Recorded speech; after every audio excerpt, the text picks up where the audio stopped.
आमच्यासारख्या गरीब बाया 2 रुपये कमवत्यात कष्टानं, त्याच्यात बी महागाई वाढून बसली. गॅस 1000 रुपयाला झालाय. ज्वारी 40 रुपये किलो झाली. गहू 40 रुपये किलो झाल्या. साखर 70 रुपये किलो झाली.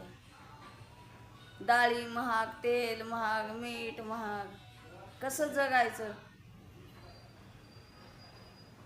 आता जगण्याचा बी कटाळा येऊन गेला. आता 2 रुपये कष्टानं कमवलं तर ते पण पूर्ण गेलेत. काय करावं?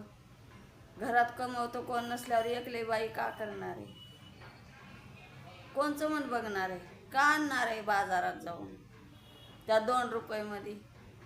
दिवसभर कष्ट करते, हातात काही ना बाई आणलं तर राहत. बाजारात गेल्यावर त्याच्यात सामान बी आहे ना.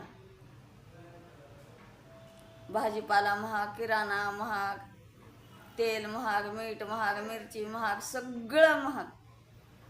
सगळ्या गोष्टीची महागाई नाही झाली.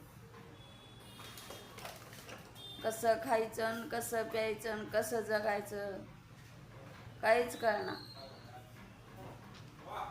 काय पण आणाय गेले की दुनियाचे पैसे लागले.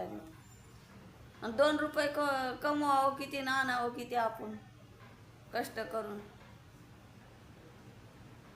आपल्या घरात देता घेता कोण नसल्यावर, एकलं जीवन असल्यावर काय करायचं?